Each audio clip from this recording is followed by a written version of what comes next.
जय हिंद साथियों, welcome to self study classes with Sumit Jain YouTube channel में आप सभी का स्वागत है। दोस्तों, आज की कक्षा प्रारंभ हो चुकी है और हमें फटाक से उत्तर बताना है। सभी लोग उत्तर बताएंगे। ये मोस्ट इम्पोर्टेंट सेशन होने वाला है। सभी लोगों को उत्तर बताना है और सभी लोग जो भी हमारे नए साथी हैं वो सब्सक्राइब जरूर करेंगे और वीडियो को सभी को लाइक करना है। ठीक है, सभी लोग उत्तर बताएंगे। चलिए स्टार्ट करते हैं आज की क्लास। आज का जो हमारा पहला प्रश्न है वो क्या है देख लेते हैं। सभी लोगों को अब आवाज़ आ रही होगी सभी लोगों के लिए। जी बढ़िया, फटाफट से आ जाएं सभी लोग। मोस्ट इंपॉर्टेंट होने वाला है ये वीडियो और उत्तर सभी लोगों को बताना है। आज का जो हमारा पहला प्रश्न है वो क्या है। पहला प्रश्न है कि इनमें से कौन सी संधि या प्रोटोकॉल अंटार्कटिका में खनन पर रोक लगाता है। तब उत्तर बताना है। सभी लोगों ने जो उत्तर बताया है, 4 विकल्पों में से हमें उत्तर बताना है। 4 में से बताना होता है। और जो भी साथी अभी तक टेलीग्राम ग्रुप में नहीं जुड़ पाए हैं वो टेलीग्राम ग्रुप से जुड़ जाएं, है ना। टेलीग्राम ग्रुप से जुड़ने के लिए आपको सर्च करना है IAS स्टडी ट्रिक और ज्वाइन हो जाना है। ठीक है, तो आज का हमारा पहला प्रश्न है, इनमें से कौन सी संधि या प्रोटोकॉल अंटार्कटिका में खनन पर रोक लगाता है। तो कौन सी संधि है जो रोक लगाती है। तब आपका उत्तर होगा अंटार्कटिका एनवायरमेंट प्रोटोकॉल, यानी जो विकल्प नंबर 1 है वो आपका इसका सही होगा। अंटार्कटिका में खनन पर जो रोक लगाती है वो लगाती है ए नंबर, अंटार्कटिका एनवायरमेंट प्रोटोकॉल। ये सही हो जाएगा आपका। ठीक है, बहुत बढ़िया आंसर। अगला क्वेश्चन देखते हैं। अगला जो अपना क्वेश्चन हो जाएगा वो क्या है। अगला जो क्वेश्चन है दोस्तों, भारत का पहला समुद्री राष्ट्रीय उद्यान कौन सा है। प्रश्न क्रमांक 2 का उत्तर सभी लोग बताएंगे। भारत का पहला समुद्री राष्ट्रीय उद्यान कौन सा है। तब सभी को उत्तर बताना है। पहला विकल्प आपका है रानी झांसी समुद्री राष्ट्रीय उद्यान, समुद्री राष्ट्रीय उद्यान कच्छ की खाड़ी, या फिर महात्मा गांधी समुद्री राष्ट्रीय उद्यान, या फिर मन्नार की खाड़ी समुद्री राष्ट्रीय उद्यान। तो सभी को बताना है कि भारत का जो पहला राष्ट्रीय उद्यान है, समुद्री राष्ट्रीय उद्यान है, वो कौन सा है। तो सभी को पता होनी चाहिए। सभी का उत्तर फटाफट आनी चाहिए। भारत का पहला समुद्री राष्ट्रीय उद्यान जो होता है वो कौन सा है। तब सभी ने उत्तर बताया है कि इसका जो विकल्प नंबर बी है वो इसका सही होगा। बी यानी कि समुद्री राष्ट्रीय उद्यान जो कच्छ की खाड़ी समुद्री राष्ट्रीय उद्यान है, ये भारत का प्रथम राष्ट्रीय उद्यान माना जाता है। तो प्रश्न क्रमांक 2 का उत्तर ए नंबर आपका सही हो जाएगा। ठीक है, बी नंबर आपका सही होगा। तब अगले प्रश्न की ओर बढ़ेंगे। फास्ट फूड से निपटने के लिए किस देश में आंदोलन चला। इटली, जर्मनी, फ्रांस या फिर जापान।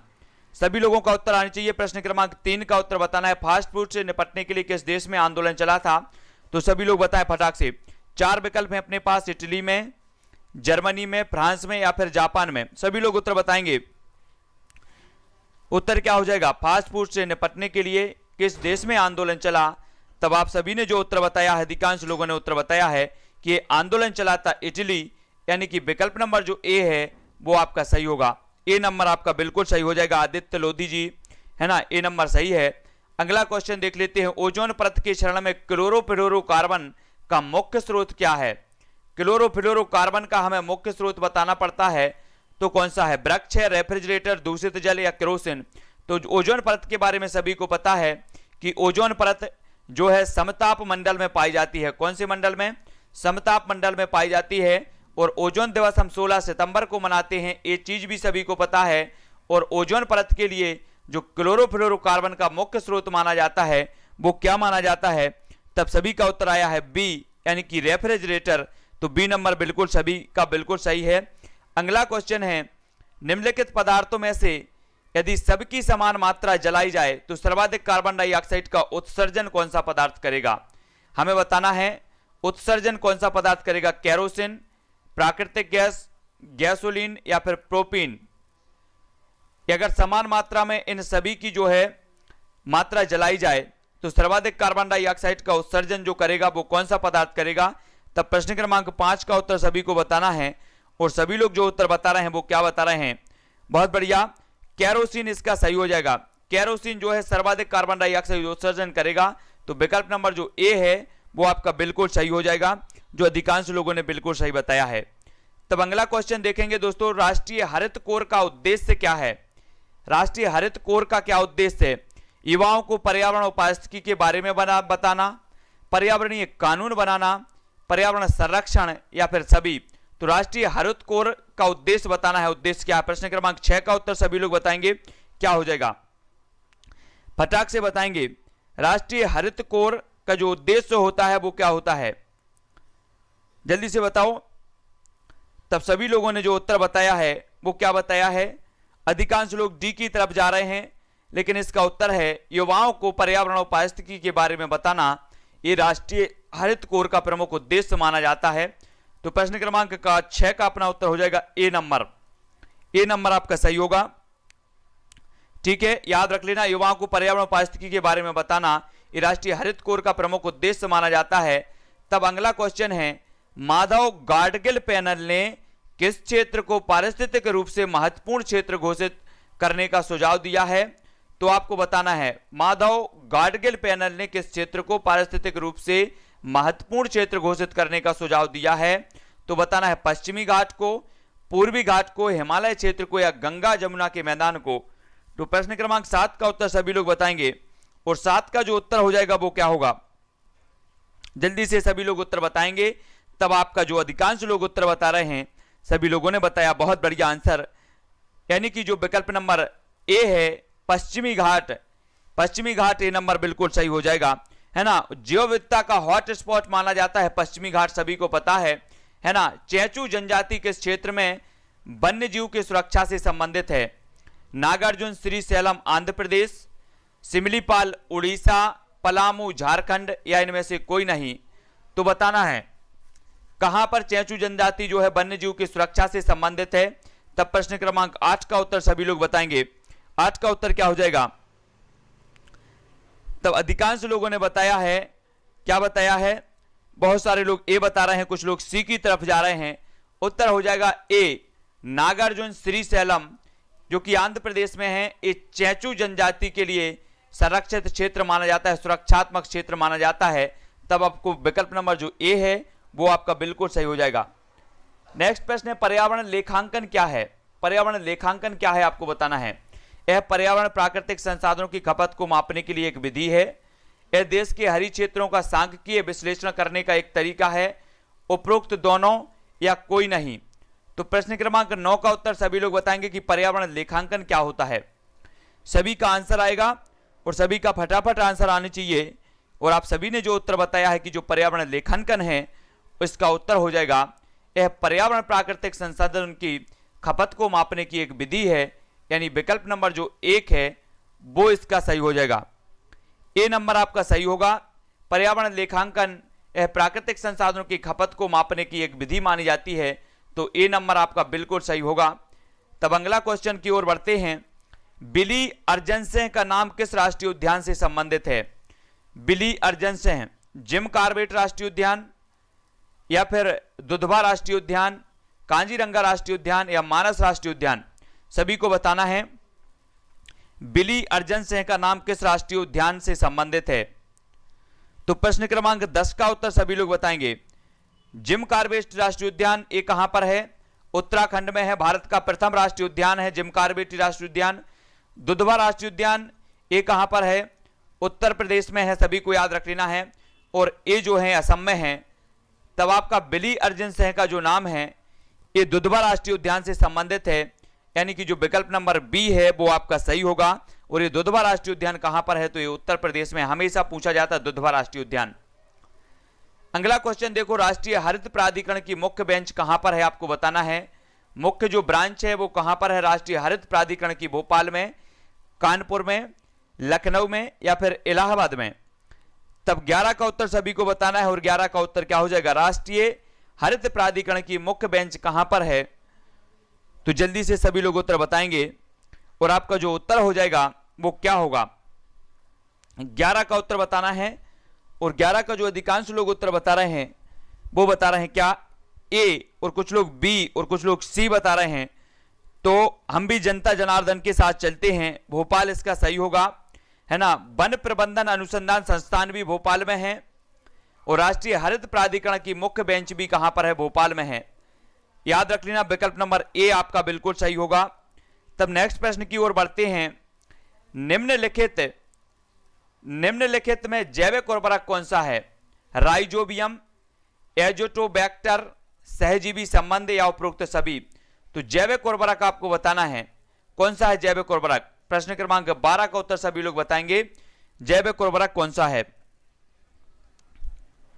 तब सभी का आंसर क्या आ रहा है, प्रश्न क्रमांक 12 का उत्तर बताना है।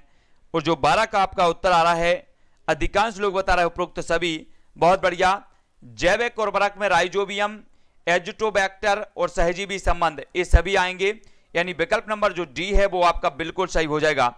तब नेक्स्ट प्रश्न की ओर बढ़ते हैं। मोबाइल फोन से उत्पन्न ई कचरे में कौन सा तत्व होता है, सभी लोगों को बताना है।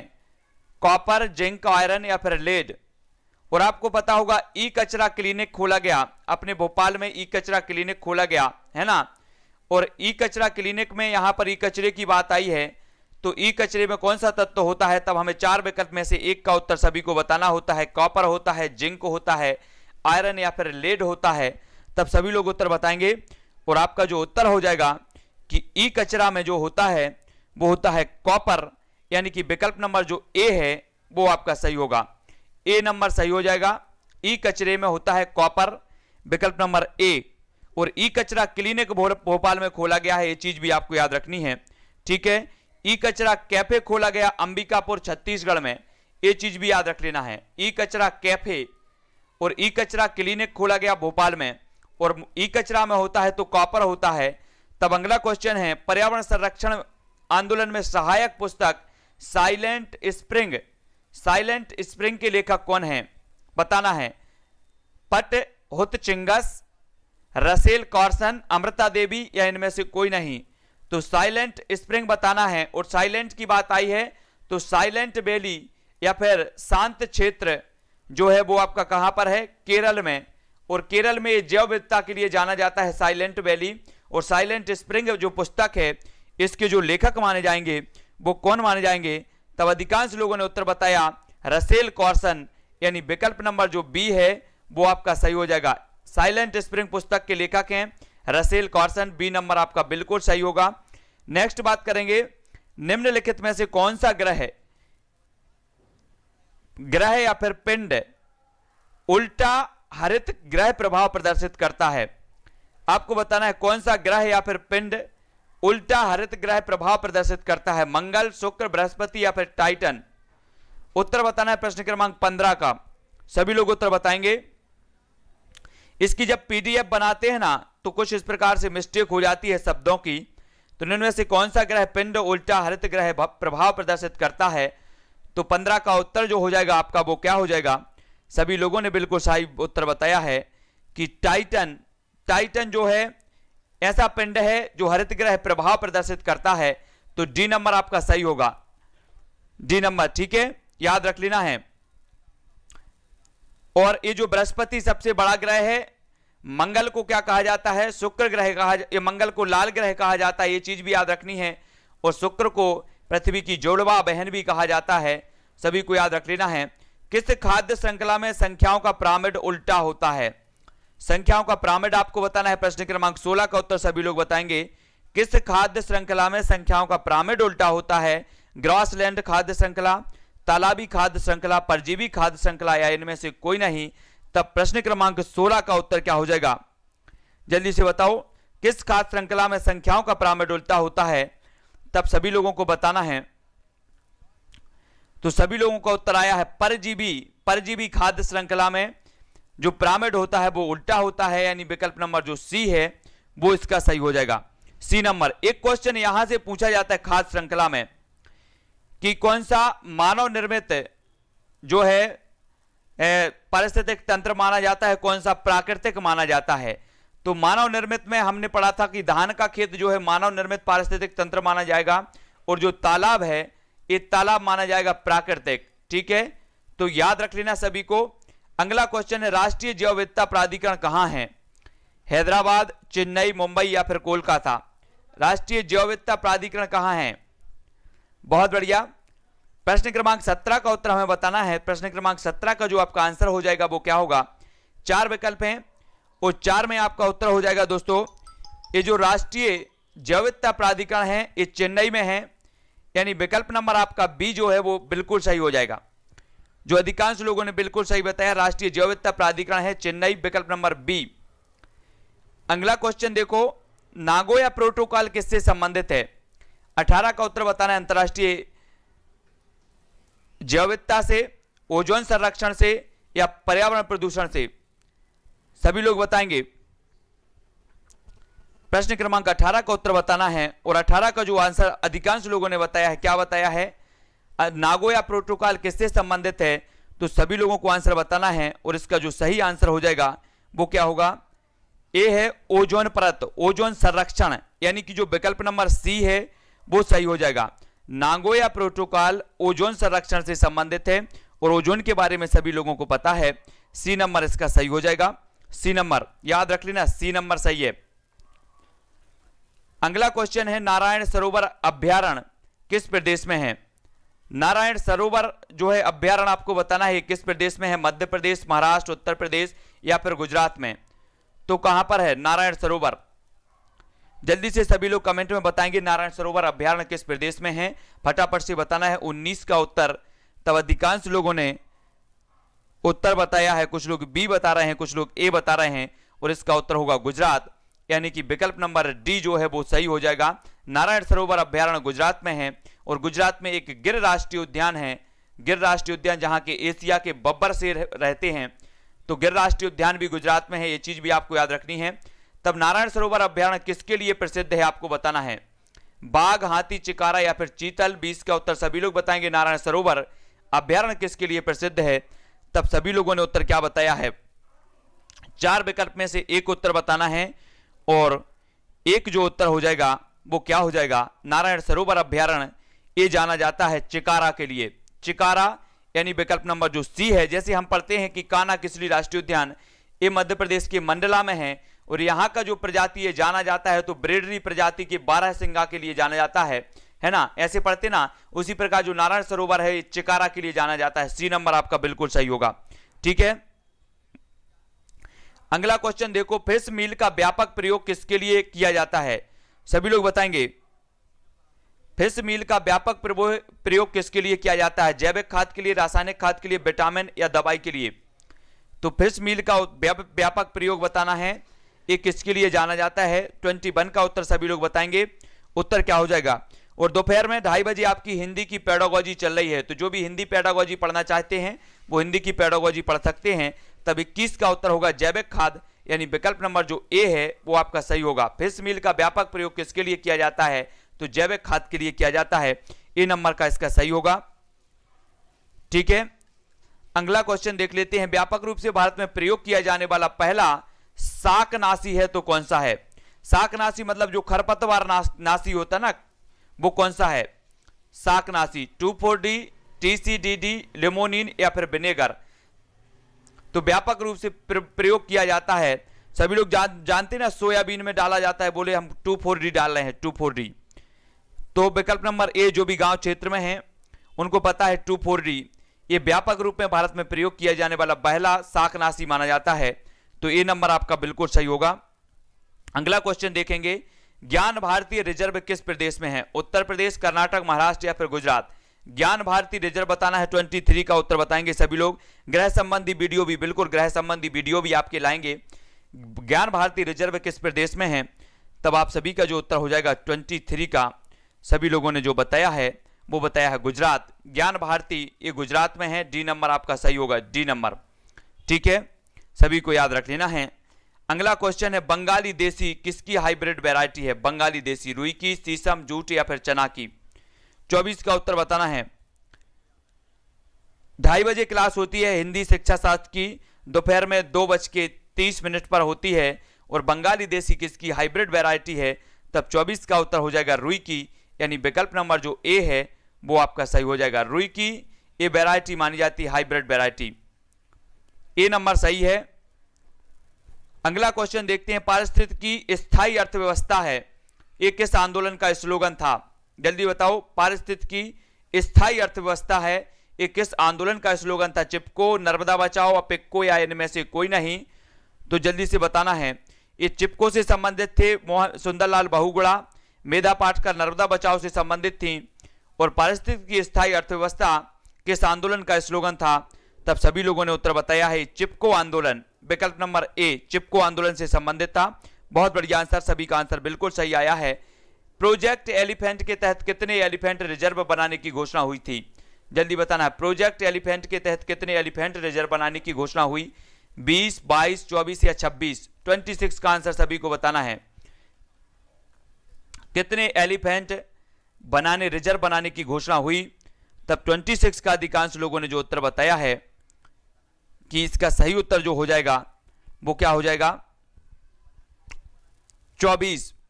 प्रोजेक्ट एलिफेंट के तहत 24 एलिफेंट रिजर्व बनाने की घोषणा हुई है, यानी कि 24 आपका सी नंबर सही हो जाएगा। अगला क्वेश्चन देखेंगे, भारत में जंगली हाथी कितने प्रदेशों में पाए जाते हैं? 27 का उत्तर बताएं सभी लोग। भारत में जंगली हाथी कितने प्रदेशों में पाए जाते हैं? 15, 16, 17 या 18? 27 का आंसर बताना है, जल्दी जल्दी लिखना है, फटाफट से लिखना है, मोस्ट इंपॉर्टेंट है। और भारत में जो जंगली हाथी पाए जाते हैं वो पाए जाते हैं 17 प्रदेशों में, यानी विकल्प नंबर जो सी है। दिनेश जी बहुत बढ़िया, सी नंबर आपका बिल्कुल सही हो जाएगा। अगला क्वेश्चन देखो, अगला क्वेश्चन है पक्षियों की विलुप्त डोडो प्रजाति किस देश में पाई जाती है? डोडो बताना है। मोरक्को, श्रीलंका, मॉरिशस या फिर भारत में? डोडो प्रजाति कहां पर पाई जाती है? पक्षियों की विलुप्त प्रजाति है। ये क्वेश्चन कई बार आया हुआ है, डोडो प्रजाति के बारे में आपको बताना है। सभी लोग उत्तर बताएंगे। तब अधिकांश लोगों ने 28 का उत्तर बताया है कि जो डोडो प्रजाति है, ये डोडो मॉरिशस में जो है पाई जाती है। सी नंबर बिल्कुल सही है। केप पहाड़ी जेब्रा किस प्रदेश में पाया जाता है? केप पहाड़ी जेब्रा दक्षिण अफ्रीका, भारत, केन्या या फिर इथियोपिया? सभी लोगों को उत्तर बताना है कहां पर पाई जाती है केप पहाड़ी जेब्रा। 29 का जो अधिकांश लोग उत्तर बता रहे हैं कि जो केप पहाड़ी जेब्रा है वो पाया जाता है कहां पर? जल्दी बताओ। बहुत बढ़िया, ये दक्षिण अफ्रीका में पाया जाता है। कहां पर? दक्षिण अफ्रीका। केप पहाड़ी जेब्रा, ए नंबर आपका बिल्कुल सही होगा। अगला क्वेश्चन देख लेते, केंद्रीय समुद्री मत्स्य अनुसंधान संस्थान कहां है? केंद्रीय समुद्री मत्स्य अनुसंधान संस्थान हमें बताना है मुंबई में, विशाखापट्टनम, चेन्नई या कोयंबटूर? 30 का उत्तर सभी लोग बताएंगे। केंद्रीय समुद्री मत्स्य अनुसंधान संस्थान कहां पर है? तब सभी लोगों ने उत्तर बताया है 4 विकल्प में से। 30 का उत्तर बताना है। आशीष पटेल जी, अंजू जी फटाक से बताओ उत्तर सही क्या हो जाएगा? केंद्रीय समुद्री मत्स्य अनुसंधान संस्थान है तो वो विशाखापट्टनम, यानी कि जो विकल्प नंबर बी है वो इसका सही हो जाएगा। और चौथा सबसे बड़ा प्राकृतिक बंदरगाह माना जाता है विशाखापट्टनम, आंध्र प्रदेश में। ठीक है, याद रख लेना, बी नंबर। अगला क्वेश्चन देखो, आर्गोग्राफ क्या प्रदर्शित करता है? आर्गोग्राफ मिट्टी में मिट्टी के प्रकार और फसल, जलवायु और फसलों के प्रकार, बीज के प्रकार और बीज का उत्पादन या फिर उपर्युक्त सभी? तो 31 का सभी को उत्तर बताना है कि आर्गोग्राफ क्या प्रदर्शित करता है। 31 का सभी लोग बताएंगे आर्गोग्राफ क्या प्रदर्शित करता है। तब 31 का अधिकांश लोगों ने जो उत्तर बताया है कि जो आर्गोग्राफ है वो प्रदर्शित जो करता है वो क्या प्रदर्शित करता है? जलवायु में जलवायु और फसलों के प्रकार, यानी विकल्प नंबर जो बी है वो इसका सही होगा। जलवायु में जलवायु और फसलों के प्रकार, तो बी नंबर आपका सही हो जाएगा। ठीक है, जलवायु और फसलों के प्रकार जो है ये आर्गोग्राफ प्रदर्शित करता है, तो बी नंबर आपका सही होगा। निम्नलिखित में से कौन कृत्रिम परितंत्र है? कृत्रिम परितंत्र बताना है। 32 का उत्तर सभी लोग बताएंगे बगीचा, तालाब, वन या फिर झील? 32 का बताना है। हम सभी को देखते रहना है कृत्रिम परितंत्र और प्राकृतिक परितंत्र, इस प्रकार से क्वेश्चन आते हैं इन परितंत्रों के बारे में। और निम्नलिखित में से कौन कृत्रिम परितंत्र है? तब उत्तर सभी लोग बताएंगे, फटाफट से बताना है उत्तर क्या हो जाएगा। तो अधिकांश लोगों ने बताया है कि जो बगीचा है, बगीचा एक कृत्रिम परितंत्र माना जाता है। ए नंबर बिल्कुल सही है, सभी लोगों के सही आंसर आए हैं, ए नंबर। अगला क्वेश्चन है, निम्न में से आहार श्रृंखला का निर्माण करते हैं बकरी, मानव, घास या उपरोक्त सभी? कौन करते हैं? सभी लोग बताएंगे आहार श्रृंखला का निर्माण कौन करते हैं। 33 का उत्तर बताना है। सभी लोगों का बिल्कुल आंसर सही आना चाहिए।